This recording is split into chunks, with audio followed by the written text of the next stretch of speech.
What you're watching right now is my brand new 4-2-5 defensive scheme in action, and it's available now on acemadden.com. It's built to get stops in college football 26 with the overwhelming blitzes and stunts and the best way to play coverage in the game. If you want to run this exact scheme, head to acemadden.com and use code BAGGED at checkout for 25% off. That'll unlock everything on the site, including this scheme. Now, in today's video, I'm breaking down how to actually play defense in college football 26, including the mindset you need, a coverage detail that's burning people for free touchdowns, and if you stay until the end of the video, I'll even show you a blitz setup. Now, let's get into it. The first thing I want to talk about is defensive mentality. I know this sounds incredibly vague, but really what this comes down to, in my opinion, is what plays you're going to call throughout a game and then what you're okay with giving up throughout the game. So, in my opinion, the first thing you need to do is think about what's very popular online right now and how do you take it away. So, the first thing I want to show you is a defense that people have been using very frequently over the past few years, cover 4 quarters or even a shaded down cover 4. The reason that this is, I mean, it's still a good defense. I'm not trying to say it's bad, but what people are doing right now online are throwing one-on-one balls and trying to ag with tall receivers. And your defensive back is almost never going to pick that off. And you're just giving them a one-on-one on the outside. Last year, you didn't really have to think about that. Like, yes, we're getting swats, but you can't really punish it. And these aren't 50-50 balls. Like, we're not catching any right now. Well, there we go. We finally get one. So basically what I'm trying to say is that cover 4 quarters or cover 4 drop isn't inherently a bad defense to call. It's just kind of bad in regards to what people are trying to do. So if your opponent keeps trying to ag you, stop giving them these one-on-ones because you're just going to get punished like that. Like, your defensive back can almost never get the pick. It's so stupid that it's come to this, but you can only go for swats. So why not throw go balls one-on-one? So what I want to show you is what you can do to play better defense against somebody who's doing that. So the first thing you can do to counter that is put your players in a better position by using a different play. And that play is going to be cover 2. Cover 2 is useful because not only do you get a jam on that receiver running the go ball, you have a player in a better position to make a play on the ball and get a pick. And cover 2 is a lot better this year. Deep halves are actually largely improved. But what you're going to see is that if we can actually get this ball off, let me make sure I'm in a cover 2. You're going to see that the safety is going to have a much better angle on this ball to get interception. And that's just because we're changing our play call and getting our players in a better position to defend that kind of ball to the receiver. So we're effectively temporarily double teaming both outside receivers here. Like right here, we actually give up an outside release, which is not the greatest thing in the world against cover 2. Ideally, that doesn't happen. So if that keeps happening, what I would do is actually change that guy to a soft squat. So what that'll do is it'll match that go ball for a second, or even permanently, and really double team that guy. But just to be clear, it's not like cover 2 is going to solve all of your problems on defense because zones have their own issues. I'm just showing you how to solve that specific problem. Now, attacking in cover 2 is as simple as doing something like this. 4 verticals, try to split the safeties, outrun the deep guy, and get a touchdown. So how would most people try to take that throw away? The answer is usually putting the mid-read into a middle third and create a sort of cover 3. And the reason that people will do this is because they don't really care about the mid-read playing as a mid-read. They just want to protect that deep shot and not give up a one-play touchdown. So right here, you're going to see that he's in a better position than the mid-read was. We still end up outrunning him. Now, this is where an advanced level tip comes into play. This is just a knowledge-based thing. We have a formation called 4-2-5 over G. This is in the 4-2-5 playbook. It's kind of like the bread and butter formation in this playbook. We don't actually break this formation down on acemadden.com in the ebook we dropped, but it's a good formation. It's a good coverage formation. So what I want to show you is that you can actually put this guy right here into safety adjustments. So if you just double tap Y, press LB, and then see this menu, you can put your slot cornerback or slot safety into a deep half to the right. So now we can play that part of the field from there. We can click onto this guy or use quick adjustments, press A or X, and then left stick up for middle third. And now we're protecting the deep middle better. And hopefully this guy can defend the sideline just as well. Let's have a look. You're going to see that the slot safety still gets back there and almost gets the pick. So we've now arrived at this coverage shell that's going to be very effective at taking away deep balls because it's very hard to throw go balls on the outside with deep halves. And then we're also protecting between the deep halves with a safety middle third. So now we have a different problem, and that is going to be checkdowns. So we've been throwing 4 verticals this entire time, but let's say your opponent's like, okay, you're not going to give me 4 verticals. I'm just going to start doing checkdowns.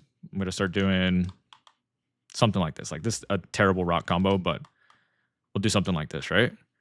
Well, now we have this issue. We're going to give up 10 yards, 15 yards on zigs, on drags, on routes that just like develop super quickly, and you're probably not going to be usering them. Like you might user one of them, but that zig, for instance, you're probably not going to be using.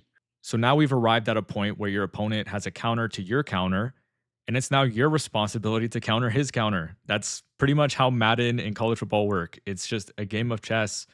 You're giving something up on any coverage, and it's just up to you to anticipate what your opponent's going to do. You've already shown your opponent you can stop his go balls on the outside. So what's the next step here? If he hits you with that same route combo, you need to be thinking about taking away the zig. How do you take away the zig? You can do a couple things, but the main thing is going to be getting another short zone on the field. So if you use a hook zone curl, maybe shade your coverage down with Y and then underneath. This is kind of advanced. We now have hard flats on the outside. You probably want to change them to maybe a soft squat over there. And then now what you're going to see, he's going to play the zig a lot better, and we're somewhat limiting yardage. Right there, it wasn't the greatest. What you'd probably do, man him up. But we basically have to concede something. At this point, we're going to go ahead and man that guy up. That's going to do 2 things. That's going to take away the zig, and it's also going to take away if they run a deep streak between our safeties. So we're kind of killing 2 birds with 1 stone. And at this point, you can kind of watch the tight end or watch for a drag coming from the other side of the field. So we'll try this. Tight end goes vertical. You got to run with him. Come back down. And that's kind of an idea on how you can take away some of these checkdowns. And just to wrap up this part of the video, I just wanted to show you a way to take away some of the cheesy things people are doing and also make your opponent earn his touchdowns. Let him throw his drags. The chances of him making a mistake or a bad read is much higher in 10 plays as opposed to giving up a touchdown in 2 plays. So do not allow easy touchdowns. That is going to make it much harder for you to win games. This next tip is going to be helpful for a ton of people because some people just don't fully realize the play that they're calling. Anytime you call a zone blitz at the play call screen, you are actually calling a match coverage play. More specifically with a cover 3. So if you look at WS Blitz 3, it's very easy to look at this play art and be like, okay, this is a cover 3. This is exactly what I want. But when you come out in this play, you're going to see that we have seam flats from our flat zone defenders. And when you have seam flats, that activates match principles in cover 3. So you're not playing a cover 3 sky. You're playing a cover 3 match. So if you're expecting your outside third to play his part of the field, well, guess again. He's going to play down in a lot of cases. And you can give up things like slot fades because your seam flat has to run with this slot fade. So watch how he plays the out route. So you can't really see the outside receiver, but he's on an out route. The outside third is going to go play him because he's in match coverage. So we just gave up a 1-play touchdown just because we have no idea what play we're in. So again, be aware when you call a zone blitz that you're calling match coverage. Now, let's say you really like this play because you like the blitz setup or you just want to use it for whatever reason, but you don't want the match to take place. Here's what you're going to do. You're going to get rid of your seam flats by doing one of 2 things, or one of 3 things technically. You can press Y or triangle and then right stick down for underneath. We've now turned these into hard flats. Match coverage is no longer activated. You're going to see that this slot fade is going to be covered by this outside third. And that's just going to be more of a traditional cover 3 that many of you are used to. You can also shade coverage up by pressing Y or triangle, then right stick up for over the top. I don't recommend this mainly because I think curl flats shaded up are really, really bad in a lot of cases. But at the same time, this does turn it into a cover 3 sky. So if you want your outside third to go play his part of the field, you can technically do that as well. And then the final step is going to be using your zone drops. So zone drops do cancel match principles. So if you go to, let's say, your curl flats and put them on 5, and then we come back out in that play, WS Blitz 3, what you're going to see is that if we run the same route combo, you're going to see that the outside third is now playing more of a drop zone. Can't believe he still caught that. And we didn't have to worry about that slot fade because the outside third is playing his part of the field. And then just to reward the guys who stayed throughout the video, I'm going to give you a blitz setup out of 335 Penny. It's not a game-breaking blitz, but I think it's pretty decent. It's a 5-man blitz that you don't really have to do much for the setup on. And the play is going to be slot blitz 3.